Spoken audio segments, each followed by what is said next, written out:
Ada yang melawan saya, ada dalam birokrasi merasa kebal hukum, merasa menjadi raja kecil. Itu yang disampaikan oleh Presiden Prabowo Subianto ketika menyinggung ada kemudian pihak yang mencoba untuk melawan kebijakan dari Presiden Prabowo Subianto yang sedang begitu konsentrasi untuk melakukan penghematan anggaran maupun juga efisiensi hingga 306 triliun rupiah. Lantas siapakah pemirsa yang dimaksud sebagai raja kecil? Apakah betul raja kecil dalam kabinet merah putih yang memiliki kekuatan? Itu yang akan menjadi pembahasan kita di Apa Kabar Indonesia malam hari ini. Bersama saya Ken Ana. Dan bersama saya Vena Kintan, seperti kita ketahui bersama bahwa Presiden Republik Indonesia Prabowo Subianto menerima kunjungan dari Presiden Turki Recep Tayyip Erdogan hari ini di Istana Kepresidenan Bogor, Jawa Barat. Dan setelah pertemuan keduanya ada kesepakatan yang kemudian disepakati, dan pertanyaan masyarakat adalah setelah kesepakatan ini berlangsung antara kedua negara ini, bagaimana kemudian masa depan diplomatik dari kedua negara Indonesia dan Turki? Itu yang akan menjadi salah satu pembahasan kita di Apa Kabar Indonesia malam sesaat lagi pemirsa.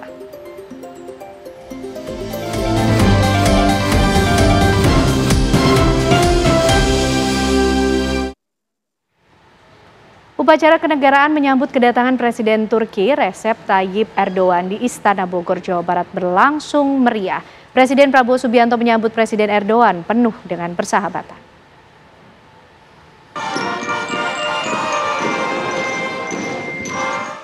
Sekitar pukul 11.30 waktu Indonesia Barat, Presiden Turki Recep Tayyip Erdogan tiba di Istana Kepresidenan Bogor, Jawa Barat. Kedatangan Presiden Erdogan disambut meriah dengan upacara kenegaraan. Masyarakat juga menyambut kedatangannya.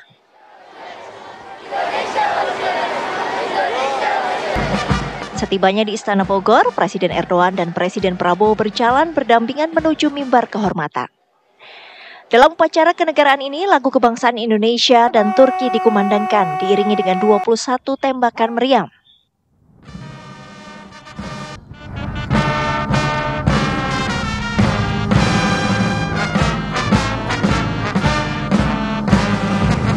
Setelah upacara penyambutan dimulai, Presiden Prabowo memberikan kehormatan kepada Presiden Erdogan untuk bersama-sama melakukan inspeksi pasukan yang hadir dalam upacara ini. Usai inspeksi pasukan, Presiden Prabowo kemudian memperkenalkan jajaran Kabinet Merah Putih kepada Presiden Erdogan dan delegasinya. Usai upacara kenegaraan, Presiden Prabowo menjamu Presiden Erdogan dan delegasi makan siang bersama dengan jajaran Kabinet Merah Putih. Dalam sambutannya, Presiden Prabowo menyebut Erdogan presiden senior. Seharusnya saya yang terlebih dahulu datang dalam kunjungan resmi ke Turki, karena Presiden Erdogan adalah dari segi pengabdian adalah senior, seorang presiden yang senior. Tapi saya terima kasih kedatangan yang mulia. Dalam kunjungan kenegaraan ini, sejumlah isu strategis dibahas kedua kepala negara. Presiden Prabowo dan Presiden Erdogan memastikan hubungan Indonesia dan Turki akan lebih erat. Dari Bogor, Jawa Barat, tim TV One mengabarkan. Terima kasih. Momen keakraban antara Presiden Prabowo Subianto dengan Presiden Erdogan terjadi dalam kunjungan kenegaraan Presiden Turki. Sebelum pembacaan nota kesepahaman kerjasama antara pemerintah Indonesia dengan pemerintah Turki, Presiden Prabowo mengajak Presiden Erdogan melihat-lihat Istana Bogor. Kedua kepala negara ini terlihat akrab, bahkan sesekali mereka juga tertawa, di mana seorang penerjemah menemani keduanya. Kedatangan Presiden Erdogan ke Indonesia disambut penuh persahabatan oleh Presiden Prabowo. Gestur bersahabat itu terekam sejak Presiden Erdogan mendarat di Landasan Udara Halim Perdana Kusuma, Jakarta.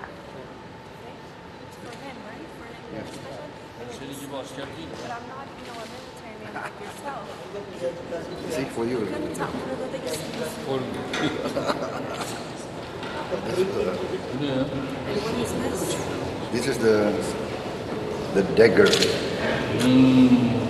Yes. This will go into my personal museum. Thank you. say? Yes, thank you very much. Çok teşekkür ederim. Oh, we have a tradition. Bizim burada bir geleneğimiz var Sayın must give me Cumhurbaşkanı that. olarak. Size verdim, siz de onu bana vermeniz gerekiyor. You give it to Yeah. him, yes? Huh?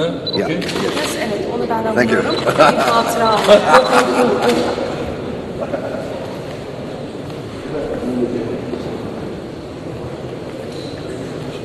Allah iyiliğini versin. Evet, farklı. Hanımefendiyle var. Ah, my wife. Ya, pemirsa, hari ini Presiden Turki Recep Tayyip Erdogan bertemu dengan Presiden RI Prabowo Subianto di Istana Kepresidenan Bogor, Jawa Barat. Sejumlah hal ini dibahas untuk memperdalam hubungan kerjasama antara kedua negara.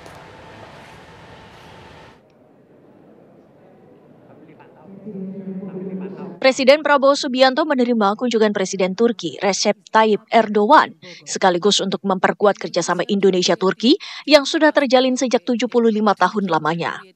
Cumhurbaşkanı Borgo Sarayı'ndan. Hari ini saya dan Presiden Erdogan melaksanakan pertemuan High Level Strategic Cooperation Council yang pertama. Ini adalah mekanisme bilateral hubungan tertinggi di antara kedua negara. Pertemuan berlangsung sangat intensif dan produktif. Kami memiliki komitmen yang sama untuk memperkokoh kemitraan dan juga untuk bekerja demi suatu tatanan dunia baru yang lebih baik mengarah kepada perdamaian dan stabilitas dunia. Bidang layanan keagamaan dan pendidikan. Salah satu hasil pertemuan Presiden Turki Erdogan dengan Presiden Indonesia Prabowo Subianto adalah melakukan sejumlah kerjasama di bidang ekonomi, pertahanan, kesehatan, dan kesepakatan kemerdekaan Palestina dengan solusi dua negara. Dalam bidang ekonomi dan perdagangan, kami berkomitmen untuk meningkatkan perdagangan di antara dua negara dengan saling menguntungkan kedua negara. Indonesia dan Turki juga akan memperkuat kerjasama pertahanan dan keamanan. Di bidang kesehatan kami juga ingin meningkatkan kerjasama. Di bidang hubungan internasional kami menegaskan bahwa Indonesia dan Turki berpandangan tetap bahwa solusi untuk perdamaian di Palestina adalah kemerdekaan bagi Palestina dengan solusi dua negara. Kami persilakan untuk menukarkan dokumen. Presiden Erdogan pun berharap bahwa segala kesepakatan yang terjalin bisa menghasilkan banyak kebaikan. Kembali ke tempat. Dost ve kardeş Endonezya'yı G20 Liderler Zirvesi vesilesiyle 2022'de ziyaret etmiştim. Bugünkü konsey toplantımızda münasebetlerimizi daha da kurumsallaştırmış olduk. İstişarelerimizin ve aldığımız kararların hayırlara vesile olmasını diliyor. Hepinizi sevgiyle, saygıyla selamlıyorum. Sama selesai. Kedua kepala negara berharap kerjasama ini dapat memperkuat hubungan bilateral ke depannya. Kami mengundang Presiden Republik Indonesia Dari Jakarta, Haidar Fassal, TV One mengabarkan. untuk persiapan jamuan santap. Kita akan langsung menuju ke Bandara Halim Perdana Kusuma. Pemirsa, ada rekan kami Haidar Fassal di sana. Fassal, pada pukul berapa Presiden Turki akan berangkat dari Halim Perdana Kusuma?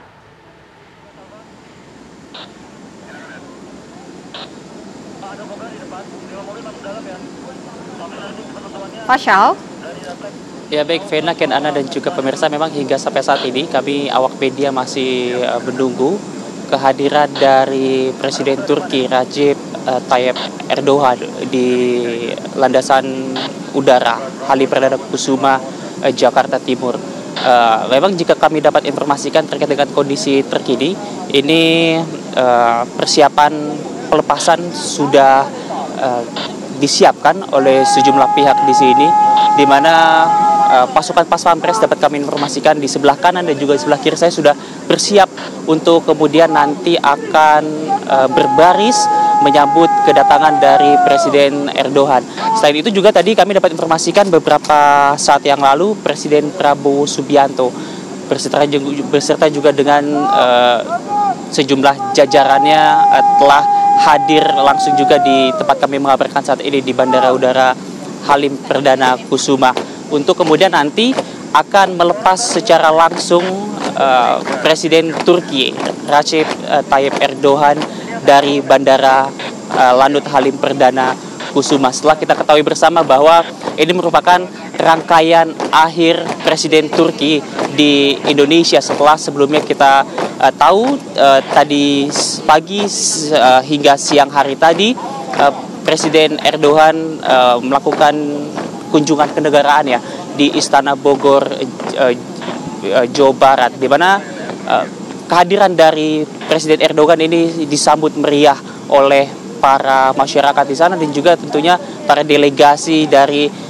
Indonesia, di mana setibanya Erdogan di Istana Bogor, kita kilas sedikit, memang juga kehadirannya ini dikawal oleh 17 motoris dan juga 75 pasukan berkuda yang mengawal secara langsung Erdogan tiba di Istana Bogor, Jawa Barat.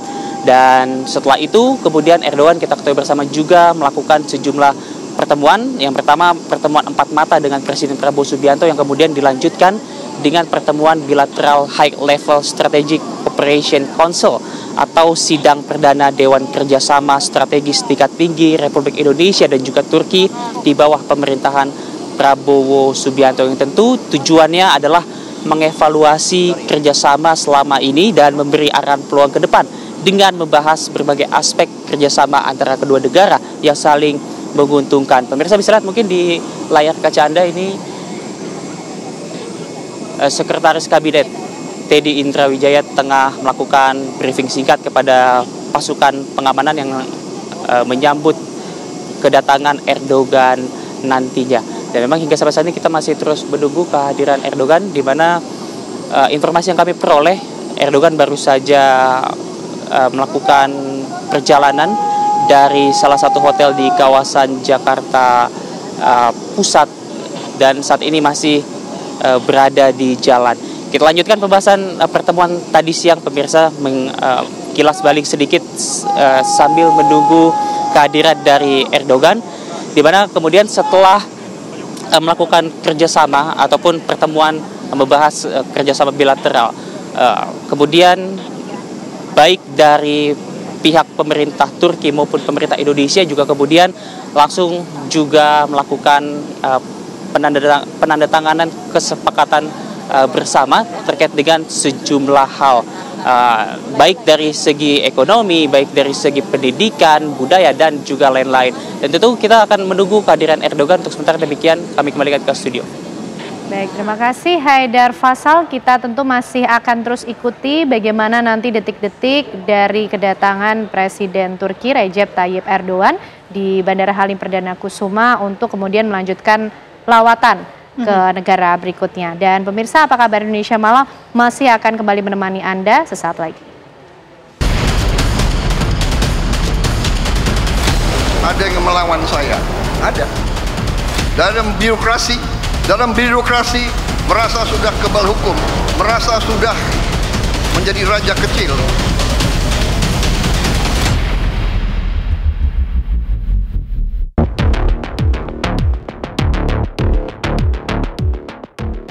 Presiden Prabowo Subianto mengungkap ada pihak-pihak yang melawan kebijakannya soal penghematan pengeluaran dari pemerintahan yang dipimpinnya. Hal itu disampaikan Prabowo saat membuka Kongres 18 Muslimat NU di Jatim International Expo Surabaya, Jawa Timur, Senin 10 Februari 2025 lalu. Presiden Prabowo Subianto membeberkan ada raja kecil di birokrasi pemerintahan yang melakukan perlawanan terhadap perintahnya terkait penghematan anggaran. Menurut Prabowo, sosok ini mengaku merasa kebal terhadap hukum.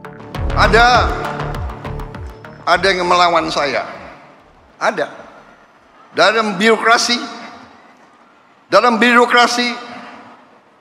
merasa sudah kebal hukum, merasa sudah menjadi raja kecil.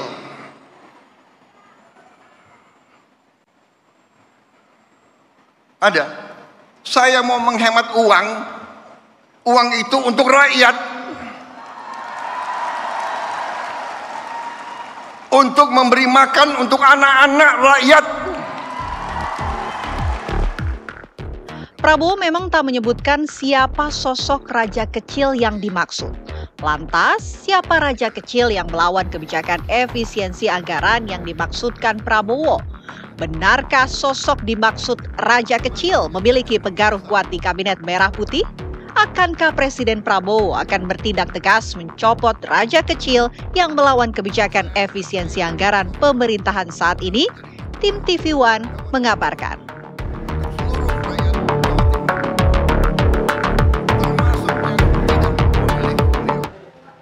Ya pemirsa, itulah tadi yang disampaikan oleh Presiden Prabowo Subianto dalam Kongres Muslimat NU pada Senin lalu. Cukup banyak yang disampaikan, tapi yang juga menarik untuk disoroti adalah raja kecil. Siapa yang kemudian dimaksud oleh Presiden Prabowo Subianto, sosok ataupun pihak raja kecil ini yang katanya melawan Presiden Prabowo dalam hal efisiensi anggaran. Penghematan sebesar 306 triliun rupiah yang saat ini menjadi konsen penuh dari Presiden Prabowo Subianto. Kita akan coba cari jawabannya bersama dengan para narasumber yang sudah bergabung malam hari ini di Apa Kabar Indonesia Malam.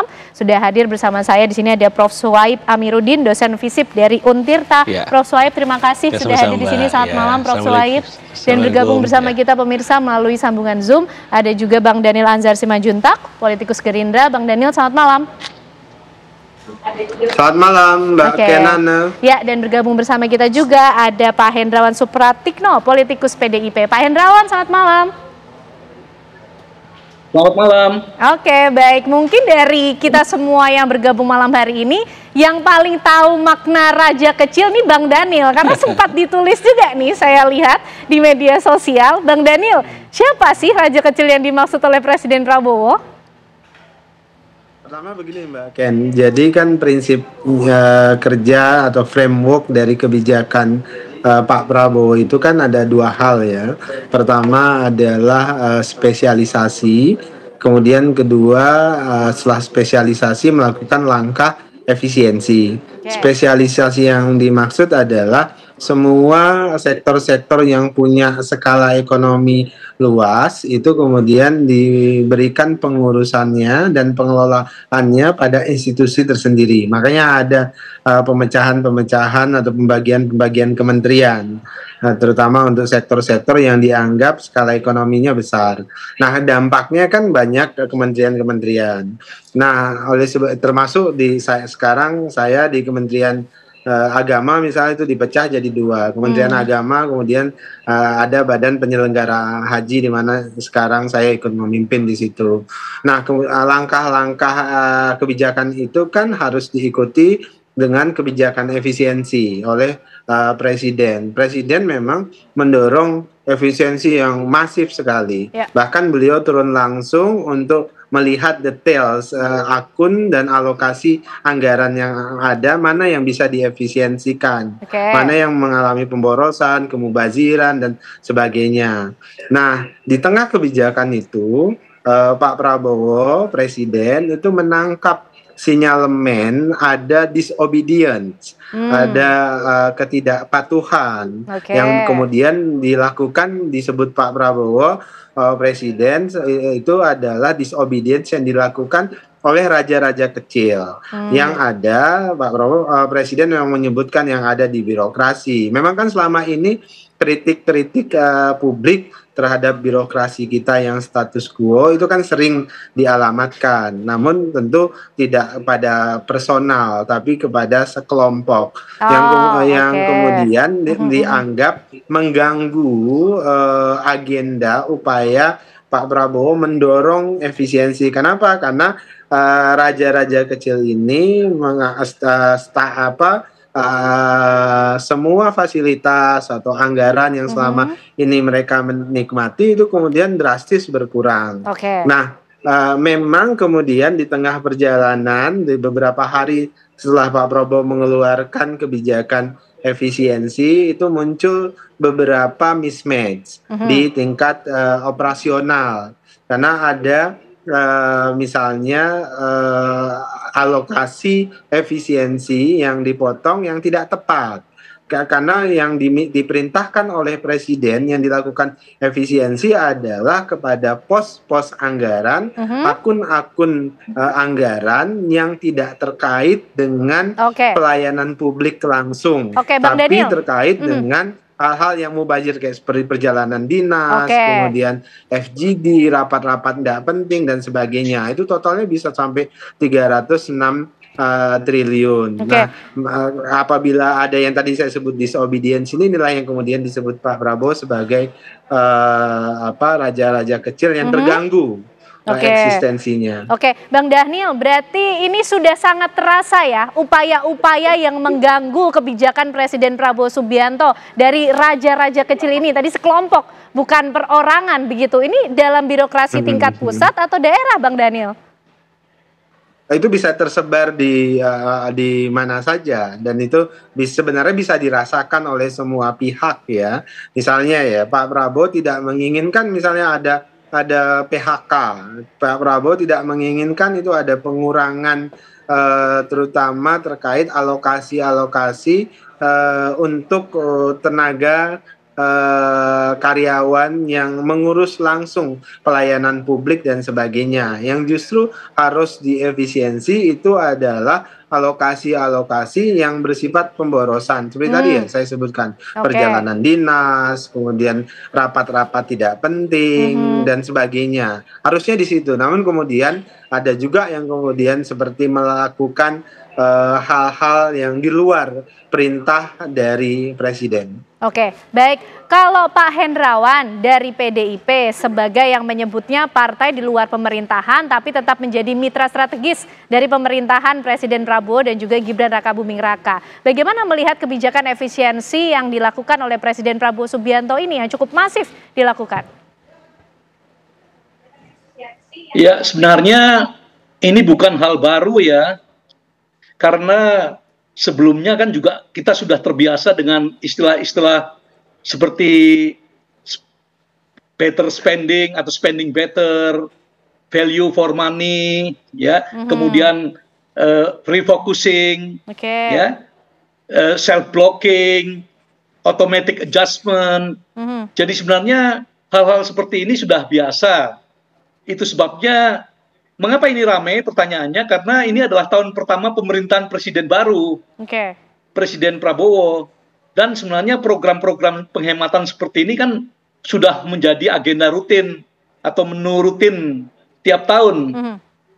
Jadi kalau tadi disebut ada raja-raja kecil, dalam interpretasi saya adalah pejabat-pejabat pemerintah yang tidak siap untuk berubah, menyesuaikan diri atau adaptif terhadap arus besar atau tuntutan besar masyarakat secara umum.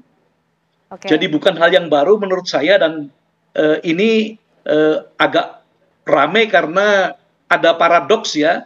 Karena sebelumnya dalam kabinet merah putih ini kan Pak Prabowo sepertinya tidak memperhitungkan pemborosan-pemborosan yang akan muncul.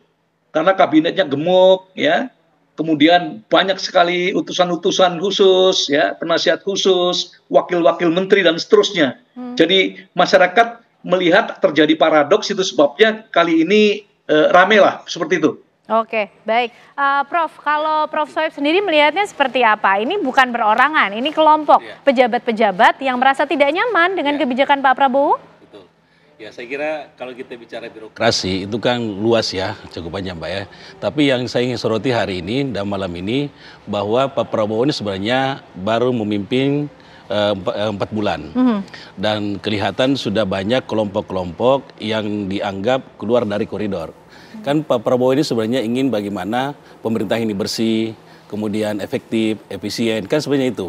Nah, ketika beliau melihat ada hal-hal yang tidak baik dalam pembantunya, ya pembantunya dalam hal ini di kementerian, ada barangkali kelompok atau oknum-oknum tertentu yang merasa bahwa saya bisa mengatur segala-galanya, ya. Ya, kalau misalnya saya mengatur segala-galanya, saya juga bisa melakukan hal mungkin di luar kesalahan, tapi dia benarkan misalnya gitu ya, kan membenarkan sesuatu yang salah. Ini kan sebenarnya yang kalau saya lihat Pak Prabowo di situ marahnya, kelihatannya ada yang membenarkan yang salah. Yang sudah berlangsung cukup lama yang cukup lama ini. ya, betul. Jadi cukup lama sehingga beliau ini sebagai kepala negara yang baru memimpin ingin betul-betul membersihkan Indonesia dalam hal ini. Nah, caranya membersihkan adalah dia melihat dulu para pembantu-pembantunya, para birokrasi-birokrasi yang ada di bawah naungan beliau itu harus betul-betul apakah ini sejalan dengan saya atau tidak. Nah, ketika Pak Prabowo mengatakan bahwa kita harus efisiensi anggaran, nah di sini banyak yang kaget. Wah, kita dulu biasanya membeli barang seperti ini sudah selesai, tapi sekarang kok mau dipotong anggarannya. Nah, ini tidak nyaman di sini kan gitu ya. Nah, kalau kita lihat di postur anggaran yang dipotong itu kan ATK yang paling besar. Nah, disitulah sebenarnya yang menjadi persoalan dalam postur anggaran kita. Nah, Pak Prabowo melihat bahwa ini harus dikurangi. Nah, misalnya perjalanan dinas itu juga dianggap bahwa pemborosan, kayak gitu. Nah, jadi kalau kita melihat sinyal hari ini bahwa Pak Prabowo melihat bahwa di tataran pusat kementerian hari ini itu harus dibersihkan dulu, baru kita bicara daerah. Karena kan daerah kan belum pelantikan gubernur dan bupati kan bahkan ya. Ini sekarang baru kementerian yang sekarang yang harus disolidkan gitu. Nah, jadi kalau kita bicara, Pak Hendrawan mengatakan tadi bahwa dari dulu ada yang namanya pengetatan anggaran, kelihatannya Pak Prabowo punya budaya baru. Bukan cuma pengetatan, tapi harus dibersihkan orang-orangnya. Baik secara individu maupun secara kelompok dalam birokrasi itu gitu, Pak. Baik, Pak Hendrawan, kalau kita lihat mengenai kebijakan yang diambil oleh Presiden Prabowo Subianto, sampai kemudian menyebut adanya raja-raja kecil yang merasa kebal hukum dalam birokrasi yang coba untuk melawan kebijakan. Ini kalau Pak Hendrawan melihat ada unsur permainan politiknya tidak sih? Karena kan kalau kita lihat postur di kementerian ini kan cukup gemuk ya, jumlahnya begitu besar. Ya, jadi begini Mbak, resistensi terhadap pemotongan anggaran itu kan sesuatu yang wajar terjadi. Apalagi kalau kita melihat siklus pembahasan APBN kita yang sudah dimulai pada bulan Mei. Jadi artinya program-program itu sudah direncanakan sekitar Februari sampai April. Karena bulan Mei itu siklus APBN sudah dimulai. Itu sebabnya kalau ada sesuatu yang sudah direncanakan, kemudian dikurangi atau bahkan dipangkas secara signifikan, tentu muncul resistensi. Apalagi dalam siklus APBN kita, ya, program-program itu sudah dibicarakan dengan pihak-pihak di luar pengguna anggaran. Kita tidak perlu bicara terlalu detail soal ini, tetapi ada dalam tanda petik program-program yang sudah diijon begitu. Itu sebabnya begitu komitmen-komitmen seperti ini tidak dijalankan, ada resistensi. Nah, bagi saya yang disebut raja-raja kecil bukan ini, saya kira bagian dari sistem yang memang kita bangun selama ini, yaitu siklus APBN yang memang membuat program-program itu sudah direncanakan jauh-jauh hari sebelumnya. Jadi begitu ada penghematan atau pemangkasan, maka akan muncul masalah. Ini yang sekarang sedang terjadi. Jadi raja-raja kecil itu saya tadi definisikan sebagai pejabat-pejabat pemerintah yang tidak siap untuk secara fleksibel, adaptif, ya, dengan tuntutan-tuntutan dinamika perubahan ini. Baik. Prof mungkin menambahkan kalau dilihat dari adakah kemudian unsur-unsur permainan politik di hal-hal yang kemudian dimention oleh Presiden Prabowo Subianto dengan postur kementerian yang cukup gemuk begitu ya. Kemudian adakah yang ditunjuk ini di dalam Kabinet Merah Putih yang punya pengaruh kuat begitu, Prof? Ya, saya kira memang pasti ada pengaruh dalam kabinet ini ya, pasti ada orang berpengaruh. Makanya Pak Prabowo mengatakan bahwa ada orang ya saya ngomongin tapi dablek. Mohon maaf ya saya menyebut dablek. Berarti beliau tuh sebenarnya sudah ngomongin. Berarti beliau sudah tahu. Nah, ketahuannya beliau ini mungkin tidak mau membuka aibnya keluar siapa orangnya, tapi yang jelasnya bahwa beliau itu sangat santun dalam menyampaikan hal ini bahwa sebenarnya kalau kita ingin menyelesaikan persoalan, kita tidak usah terlalu membangun konflik yang sangat sangat tajam ya. Tapi yang jelasnya bahwa kita ingin memperbaiki sesuatu dengan humanis, dengan pendekatan kemanusiaan, dengan pendekatan sosiologis, ya hubungan yang baik kita bangun antara presiden dengan pembantu kan harus berjalan dengan baik ya. Jangan sampai ada hal-hal instruksi presiden yang diturunkan pembantunya tidak mengerti. Nah, ini yang jadi persoalan. Nah, apakah dengan kabinet yang gemuk hari ini, saya kira Pak Prabowo sudah memperhitungkan pasti ya, bahwa dalam membangun negara kita yang besar ini pasti butuh orang yang banyak juga. Ya, beliau sudah menyampaikan itu. Nah, cuma memang perlu dibersihkan orang-orang yang ada di dalamnya secara individu, dan saya kira itu Pak Prabowo cuma punya concern di sana gitu Pak. Oke, baik. Kita masih penasaran nih yang dimaksud oleh Presiden Prabowo Subianto, raja kecil itu siapa? Bang Daniel mungkin nanti juga bisa menambahkan penjelasannya, karena ada kemudian kalimat merasa kebal hukum dalam birokrasi. Biasanya orang-orang politik nih yang punya kekebalan hukum tersendiri, tapi dijawabnya nanti ya Bang Daniel ya. Usai jeda kami kembali hadir untuk Anda pemirsa. Dalam birokrasi sudah merasa kebal hukum, merasa menjadi raja kecil. Bang Daniel, biasanya yang kebal hukum ini mereka-mereka yang berasal dari partai politik atau punya kekuatan politik.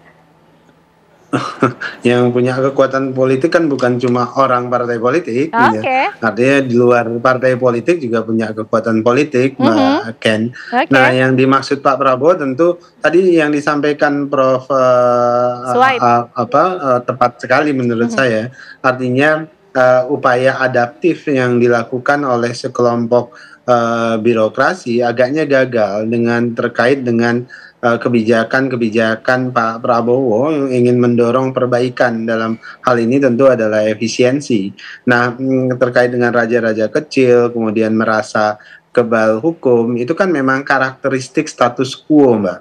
Jadi ketika hadirnya perbaikan-perbaikan yang baru, kemudian mereka tidak siap karena sudah merasa punya pengaruh yang kuat baik itu di birokrasi maupun jejaring politik yang lain, maka mereka akhirnya merasa kebal hukum. Itu yang selalu diperingatkan oleh Pak Prabowo. Sebenarnya hal-hal seperti ini juga sudah disampaikan oleh Presiden dalam rapat-rapat kabinet tertutup. Jadi saya sering memberikan sinyalemen bahwasannya kalau Pak Prabowo sudah menyampaikan secara terbuka, itu artinya adalah SP2, adalah surat peringatan kedua. Baru kedua ya Bang, belum 3 ya ini?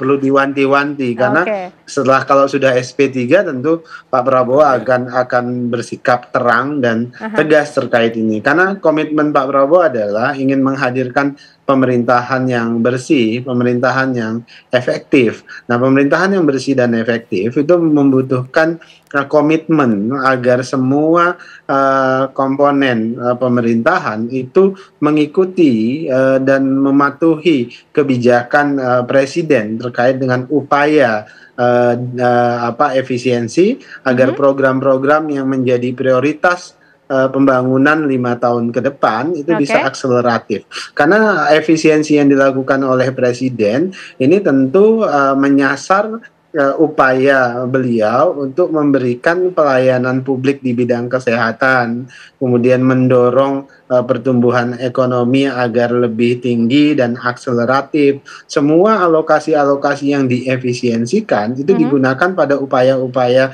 penyediaan tenaga kerja, pembangunan sarana sekolah yang sampai ke daerah-daerah. Semua list-list agenda alokasi hasil dari efisiensi itu dipastikan untuk kepentingan rakyat banyak. Oke, jadi yang dimaksud raja kecil bukan yang punya pengaruh kuat di kabinet merah putih ya, Bang Daniel?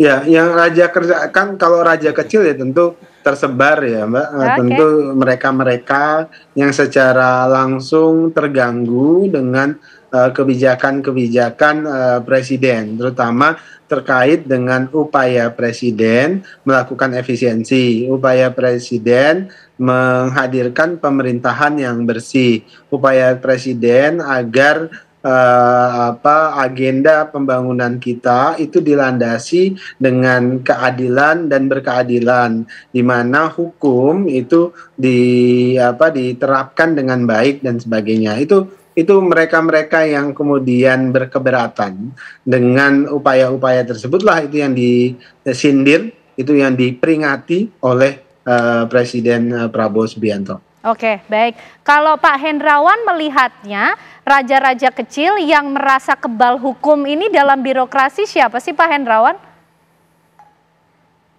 Ya tadi saya sudah mengatakan pejabat-pejabat yang tidak siap untuk beradaptasi dengan arus besar harapan masyarakat.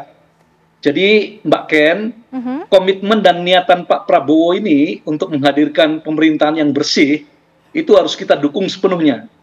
Karena tanpa pemerintahan yang bersih, kita tidak bisa mengatasi penyakit terbesar dalam ekonomi Indonesia, yaitu ekonomi biaya tinggi, high cost economy. Dan kalau kita tidak bisa mengatasi penyakit ekonomi biaya tinggi, maka apa yang terjadi? Sudah pasti kita akan menjadi negara gagal. Jadi jangan berspekulasi lagi. Apalagi kalau itu sudah ditentukan tahun 2045. Sudah pasti. Saya mempunyai rumusan matematis yang membuktikan bahwa itu akan gagal. Itu sebabnya komitmen dan niatan Pak Prabowo ini harus kita dukung sepenuhnya. Ya, jadi sudah tidak ada alternatif lain. No other way. Ya, tidak ada jalan lain. Kita harus menghadirkan pemerintahan yang bersih, karena hanya dengan pemerintahan yang bersih, sistem ekonomi kita akan menjadi sistem ekonomi yang efisien, berdaya saing tinggi, dan kita bisa bersaing dengan bangsa-bangsa yang lain. Baik. Itu formula dalam buku-buku standar ekonomi yang sederhana. Ya, itu sebabnya apa yang disampaikan oleh Pak Prabowo dalam sejumlah kesempatan yang sangat konsisten itu akan kita dukung sepenuhnya. Baik Pak Hendrawan, PDIP ini kan sebagai mitra strategis ya, meskipun di luar pemerintahan. Mungkinkah juga bisa memberikan suggestion ataupun saran kepada Presiden Prabowo Subianto? Kalau tadi Bang Dhanil bilang ini sifatnya sudah SP2, ada kemudian kemungkinan untuk diambil tindakan tegas. Nah, tindakan tegas seperti apa yang perlu dilakukan oleh Presiden Prabowo Subianto sampai mencopot raja-raja kecil ini yang coba untuk melawan kebijakan efisiensi Presiden Prabowo? Jadi ada yang sifatnya oportunisme individu. Pak Prabowo menggunakan istilah membesar-besarkan anggaran untuk dicolong. Ini berarti ada oportunisme individu. Ini harus diterapi dengan pergantian personel. Tapi ada yang sebagian sifatnya sistemik. Ya, tadi saya sebutkan mungkin siklus APBN kita harus diperbaiki. Proses perencanaan program di kementerian dan lembaga harus diperbaiki. Agar apa? Agar tadi sistem yang menimbulkan biaya tinggi atau sistem yang menimbulkan aparatur pemerintah yang tidak bersih itu bisa dikurangi semaksimal mungkin. Jadi ada tahapan-tahapan yang memang harus dilalui dan tidak bisa langsung ya, seperti apa namanya sehari semalam begitu seharmal, butuh waktu, dan ini merupakan program yang saya kira tidak bisa diselesaikan dalam 5 tahun. Karena membangun ekonomi yang efisien, membangun sistem pemerintahan yang bersih, itu butuh waktu. Ya. Baik Pak Hendrawan. Prof, kita coba untuk menjawab rasa penasaran pemirsa juga ya mungkin. Jadi raja kecil yang dimaksud oleh Presiden Prabowo Subianto merasa kebal hukum dalam birokrasi, inikah juga masih ada kesatuan dengan di pidato di kesempatan yang sama Presiden Prabowo kan juga menyampaikan mengenai korupsi, kemudian mereka soal maling, dablek, bandel. Ini masih satu kesatuan kah Prof? Bisa mengerucutkah pada pihak-pihak tertentu? Ya saya kira bisa ya, bisa. Karena kan sebuah sistem itu kan ada oknum-oknum di dalam, ada orang-orang yang bekerja di dalamnya kan gitu ya. Nah, Pak Prabowo melihat bahwa orang-orang yang bekerja di dalam birokrasi ini, dalam hal pemerintahan beliau di Kabinet Merah Putih, kelihatannya ada orang yang masih keluar dari sistem. Jadi kalau kita mengatakan bahwa siapa raja-raja kecil yang ada di situ, ya saya kira mungkin yang ada orang-orang yang di dalam, di mana Pak Prabowo setiap hari bertemu. Ya bisa saja mungkin yang dekat, ya yang dekat, teman dekatnya, ya teman dekatnya di dalam birokrasi, atau yang membantu misalnya gitu ya. Tentunya Pak Prabowo tiap hari bertemu ya kabinetnya gitu ya. Orang-orang yang ada di sekelilingnya pasti tiap hari berkomunikasi, berdiskusi, ya kan gitu ya. Lalu apa namanya kabinet ini mau arahnya mau kemana nih? Nah itu jadi arahan-arahan Pak Prabowo ini sebenarnya ingin bagaimana Indonesia ini menjadi negara yang bersih. Itu kan sebenarnya entry point kalau kita lihat beberapa pidato beliau kan gitu ya. Nah untuk memberantas korupsi dan membuat negara kita ini bersih, saya setuju tadi dengan Pak Hendrawan dan Bang Dhanil ya. Untuk melakukan perubahan hari ini kan tidak gampang. Tidak gampang karena sudah panjang sekali prosesnya dalam birokrasi kita. Makanya kalau kita mengatakan bahwa siapa yang kira-kira di sini yang ada raja-raja itu, ya pasti orang-orang yang ada di sekitar setiap hari beliau di rapat kabinet misalnya, ya pasti di situlah ya, mungkin karena kan Bang Dhanil juga kebal hukum. Iya kebal hukum. Nah yang kebal hukum ini kan sebenarnya mungkin dia lihat bahwa segala sesuatu itu bisa diselesaikan di atas meja. Ya, misalnya udahlah kalau kasus ini terjadi, kalau terjadi penyelewengan misalnya ini bisa kita selesaikan, gitu ya. Tapi saya tidak mau seuzon apakah ini betul-betul ada di lingkaran kabinetnya atau ya. Tapi yang jelasnya bahwa pasti adalah orang-orang yang berkomunikasi dengan beliau setiap hari, ya kan gitu ya. Sehingga mengatakan bahwa kok Anda double ya kan gitu loh. Secara sosiologis bahwa ada hubungan kedekatan dengan beliau dengan orang-orang yang diomongin itu gitu. Oke, baik Bang Daniel mungkin menanggapi apa yang disampaikan Prof nih katanya dari orang dekat karena udah sampai dibilang bandel dablek juga loh Bang.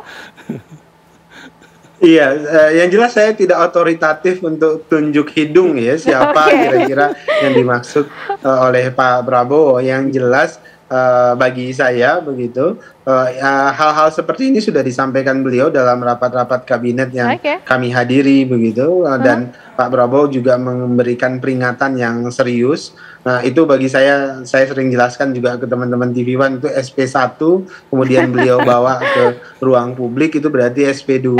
Oleh sebab itu bagi mereka-mereka yang abai atau disobedience tidak sesuai dengan agenda Presiden Prabowo untuk mendorong Indonesia yang lebih bersih, Indonesia yang lebih maju, itu ya Pak Prabowo bahkan menggunakan kalimat akan disingkirkan. Bahkan yang tidak siap berubah, jangan sampai kemudian yang merubah nanti rakyat, ya kan berulang kali Presiden Prabowo memperingatkan hal-hal tersebut.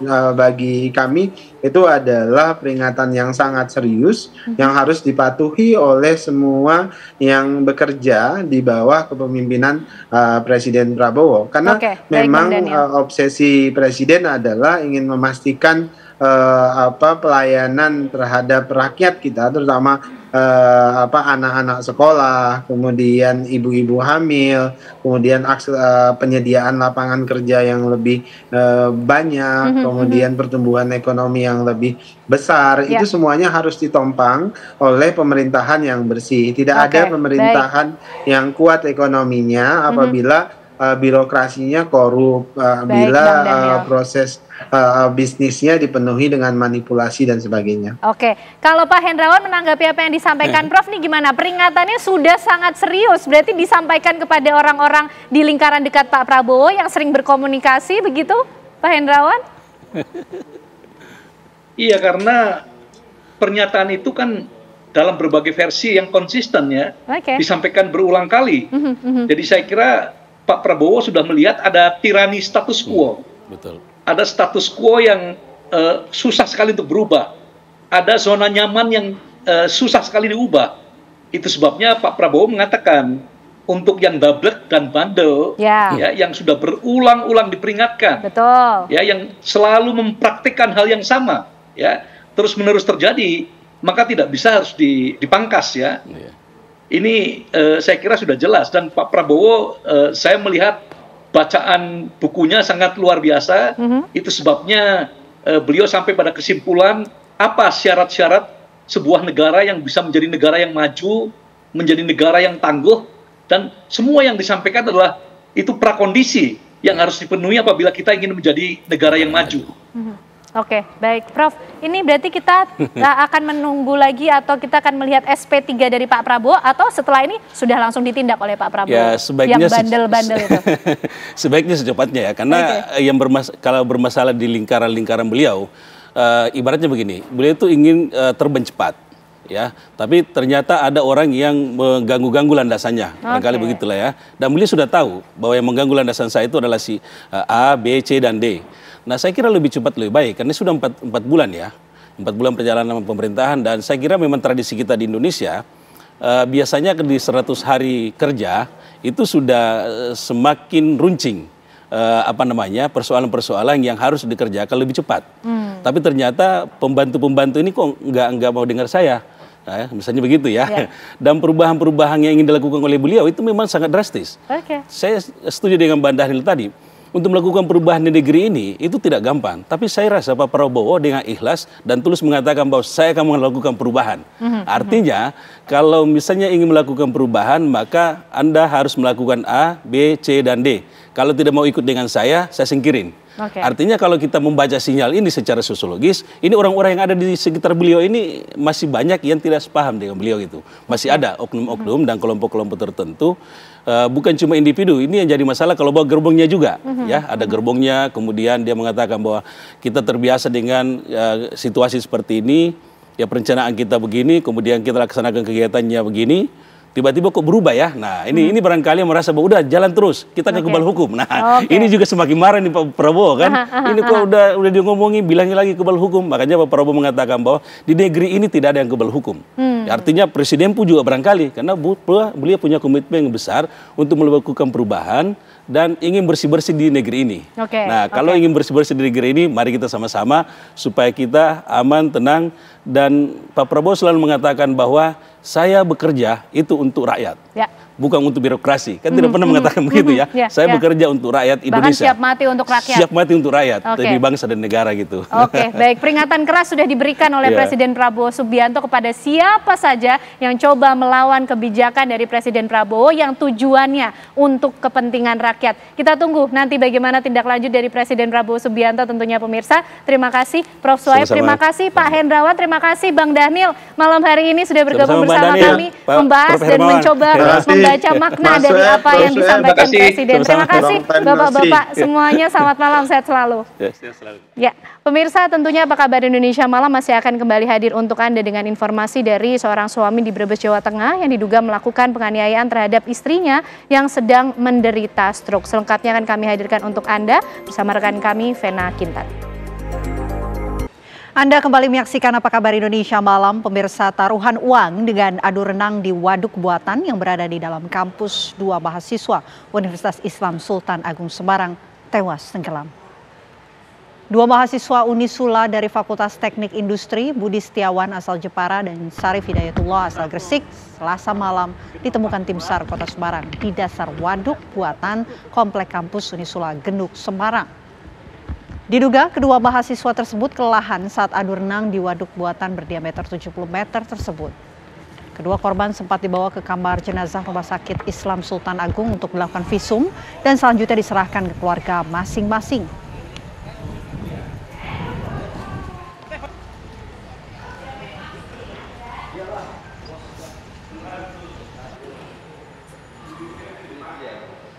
Seorang suami di Brebes, Jawa Tengah diduga melakukan penganiayaan terhadap istrinya yang sedang menderita stroke.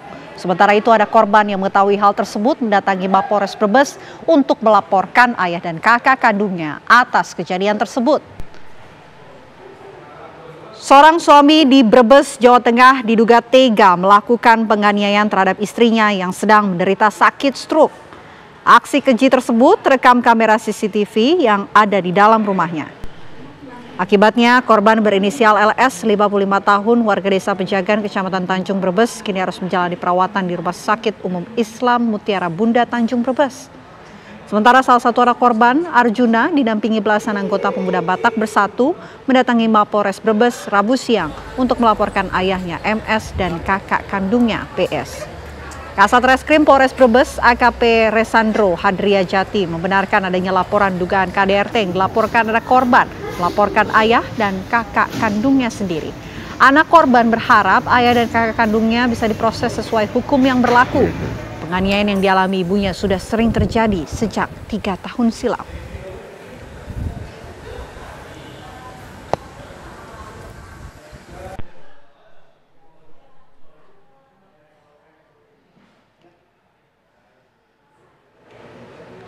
Polemik antara seorang warga Magetan dengan pedagang sayur keliling yang berujung ke persidangan akhirnya berakhir damai.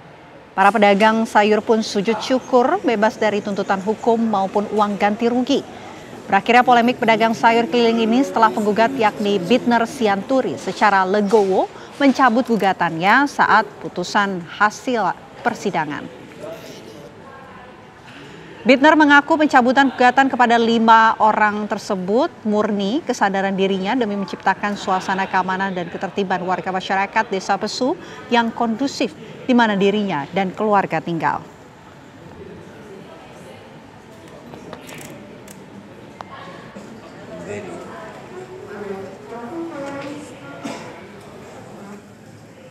Ribuan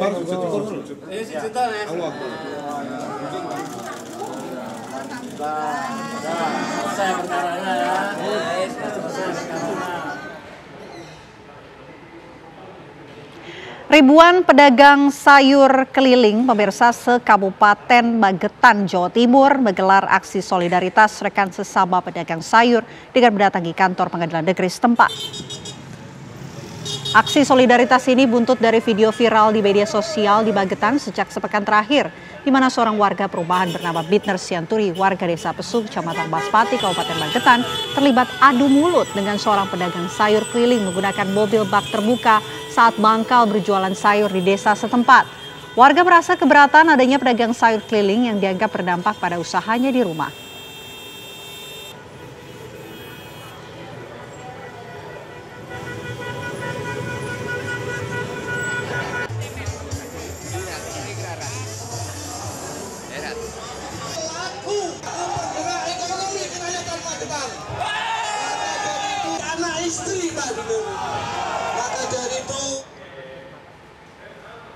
Ya, informasi terbaru pemirsa, pemilik warung sayur di Magetan yang sebelumnya sempat menggugat sejumlah pedagang sayur keliling pada akhirnya telah mencabut gugatannya dengan tanpa sejumlah syarat, dan kita akan coba update informasi terbaru bersama dengan Pak Sumarno selaku pedagang sayur tergugat. Selamat malam Pak Sumarno.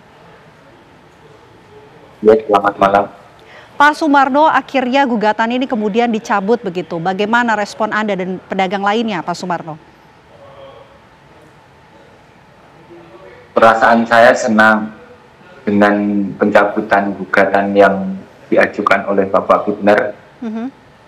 Dan saya merasa aman, nyaman, tentram. Semoga nggak ada kejadian yang terulang kembali dengan kejadian itu.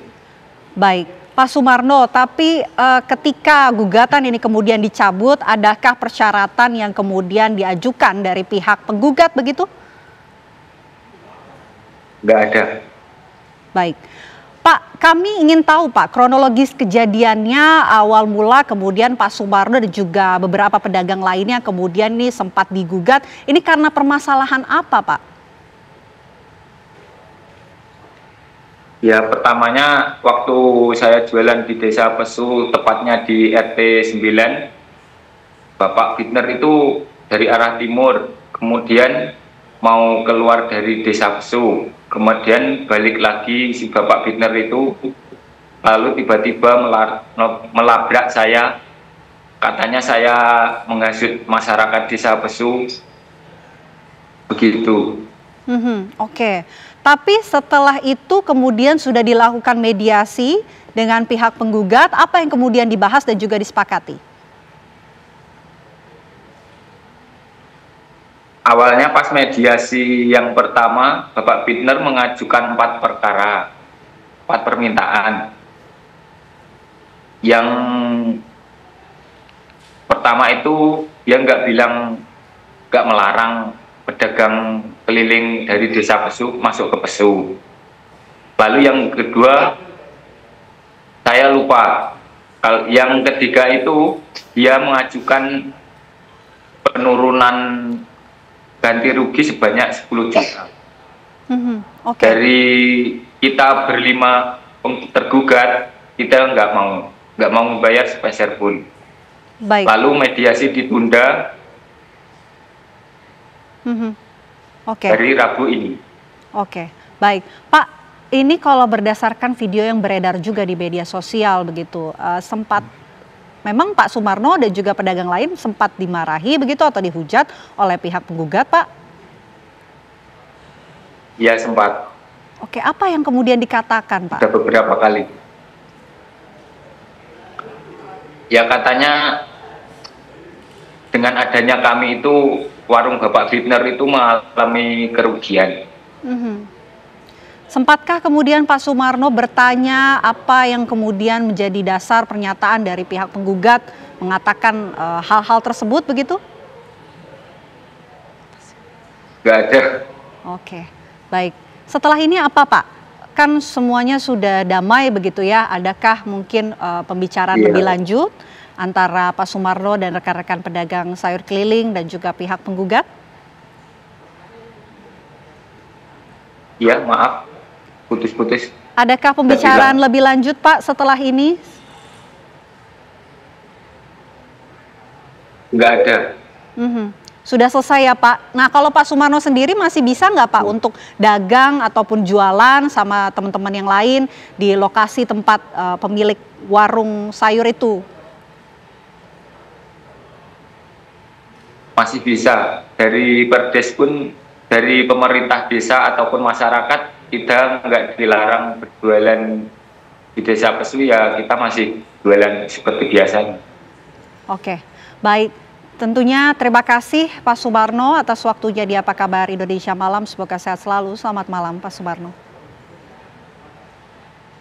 Ya pemirsa, kami jeda terlebih dahulu. Usai jeda Apa Kabar Indonesia Malam akan kembali untuk Anda menghadirkan informasi salah satunya pihak kepolisian Polres Jakarta Utara menyelamatkan 3 asisten rumah tangga yang menjadi korban penganiayaan oleh majikannya di perumahan Kelapa Gading.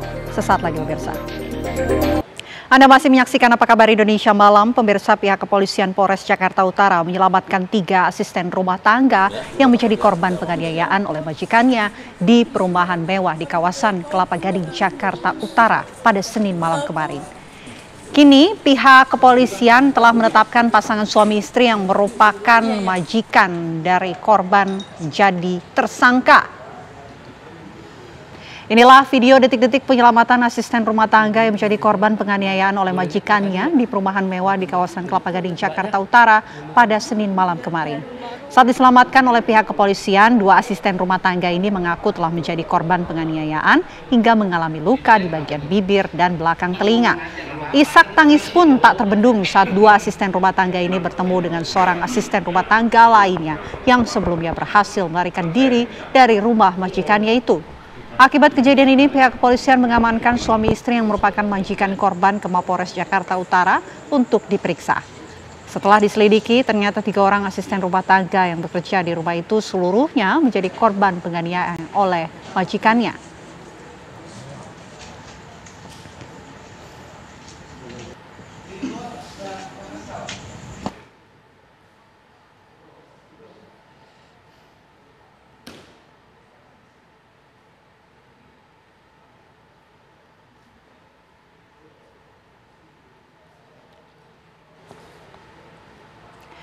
Ya, pemirsa, kami hadirkan informasi lainnya untuk Anda di Apa Kabar Indonesia Malam.